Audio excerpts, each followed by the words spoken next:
As of now, it doesn't appear the White House will do anything so far about Gershkovich's arrest. Here's what President Biden said on Friday. And as you're watching, pay attention to the subtitles. Are you going to expel Russian diplomats or journalists? That's not the plan right now.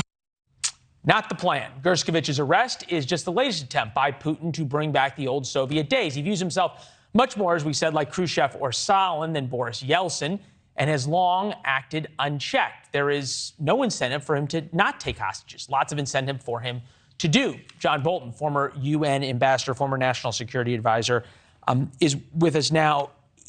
Let's put aside Ukraine for a second, just mano-a-mano, Joe Biden, Vladimir Putin. Does Putin view Biden as a worthy adversary?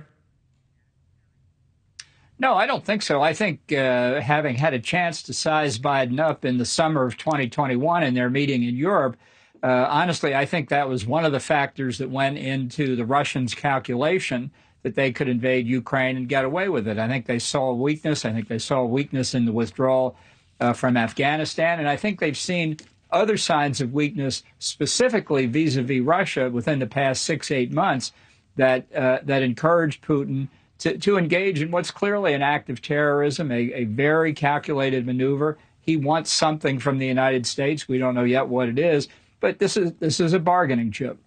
This is President Biden in November following a meeting with President Xi of China, one of the other dictators in the world. Take a listen. On my first trip overseas last year, I said that America was back at home, back at the table, and back to leading the world. In the year and a half that's followed, we've shown exactly what that means. All right, the Russians have responded, right? They're downing American drones, harassing American jets, flying over American bases in Syria, energy warfare and using energy against Europe, taking Americans hostage. What's next?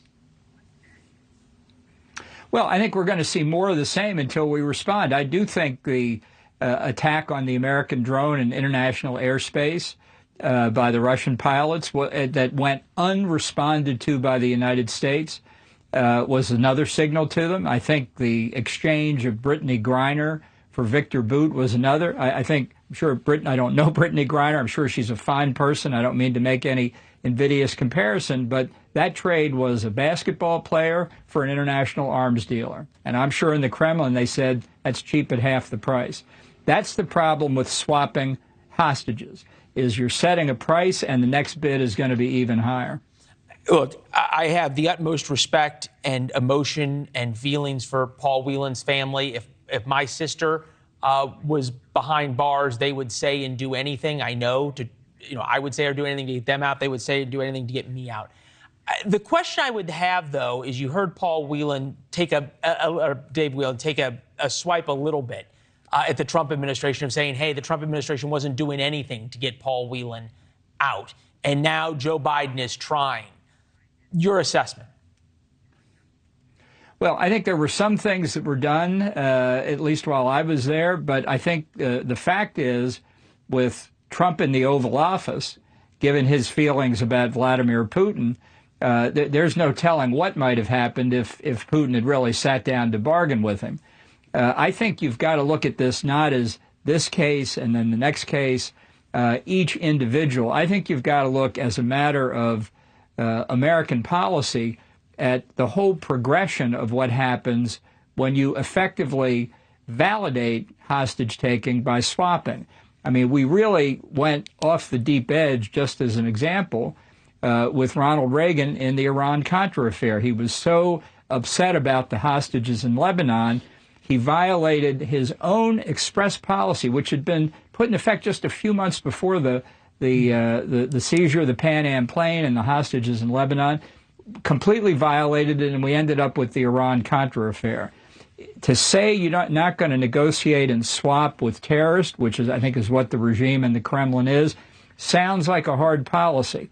But you have to think in terms of the human cost of the hostages that aren't taken in the future because we don't deal for them. Yeah, Not to say you make a great point. Pressure to a hostage taker. Yeah. You should apply pressures to a hostage taker right now. For Evan Gershkovich, I would say the United States should expel the Russian ambassador, and I think we ought to ask every other NATO member to expel their Russian ambassador, because this was an American journalist. It could have been a British journalist, a German journalist. We've got to stick together and pile the pressure on. Thanks for watching. Go to newsnationnow.com to find News Nation on your television provider. And don't forget to subscribe. Click the red button to get more of News Nation's fact-driven, unbiased coverage.